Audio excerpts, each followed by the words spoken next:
এই ভিডিওটা কে কে গ্রাম থেকে দেখছো অবশ্যই একটা করে কমেন্টে জানিয়ে যাবে। তো তোমাদের সাথে আজকের এই ভিডিওতে অনেক কিছু শেয়ার করব। আর গতকাল একটা ভিডিওতে বলেছিলাম যে আমি মামাদের বাড়িতে আসলে আমার অনেকটাই ভালো লাগে, কিন্তু কারণটা বলিনি কেন ভালো লাগে মামাদের বাড়িতে আসলে।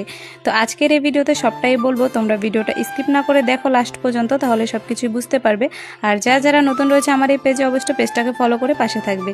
তো হাই এভরিওয়ান, তোমরা সবাই কেমন আছো? আশা করি অনেক ভালো আছো। আমি তোমাদের চম্পা ছোট্ট একটা ভিডিও নিয়ে চলে এসেছি। আশা করি আজকের এই ভিডিওটা তোমাদের অনেকটাই ভালো লাগবে।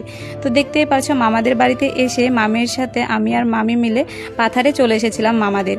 তো চলো এখন তোমাদের সাথে বলা যাক কারণটা কেন মামাদের বাড়িতে আসলে ভালো লাগে। এই যে দেখতে পাচ্ছ তোমরা, আমি আর মামি মিলে চলে এসেছিলাম পাথারে সিম তোলার জন্য। এই যে মামাদের বাড়িতে আসলে যে এই দৃশ্যটা দেখতে পারি আমার ওটাতেই অনেকটাই ভালো লাগে, কারণ আমাদের এখানে তো এরকম দেখতে পাই না, কিন্তু মামাদের বাড়িতে আসলে আমার অনেকটাই ভালো লাগে এই পাথারগুলো দেখে। যেভাবে মামাদের বাড়িতে মানে লাগানো রয়েছে সিম গাছ, তারপর বিভিন্ন ধরনের সবজি লাগানো থাকে, তো এগুলো দেখে আমার অনেকটাই ভালো লাগে। তো তোমাদের সাথে শেয়ার করলাম এই যে টমেটো খেতি, তারপরে সিম, ভেন্ডি, অনেক কিছুই লাগানো থাকে সবজি। তো আমার এগুলো দেখে অনেকটাই ভালো লাগে। তো দেখতে পাচ্ছ তার জন্য মামির সাথে চলে এসেছিলাম আজকে পাথারে কিছু নেওয়ার জন্য। ওই যে দেখতে পেলে সিম, টমেটো এসব নিয়েছি, তো তোমাদের সাথে শেয়ার করলাম। অনেকটাই ভালো লাগে, মানে এখন রান্না করবে মামি, তো তার জন্য গাছ থেকে তাজা তাজা সিমগুলো পেরে নিয়ে যাচ্ছে। তো আমি আর মামি এসেছিলাম পাথারে, এটা আমার ছোট মামি।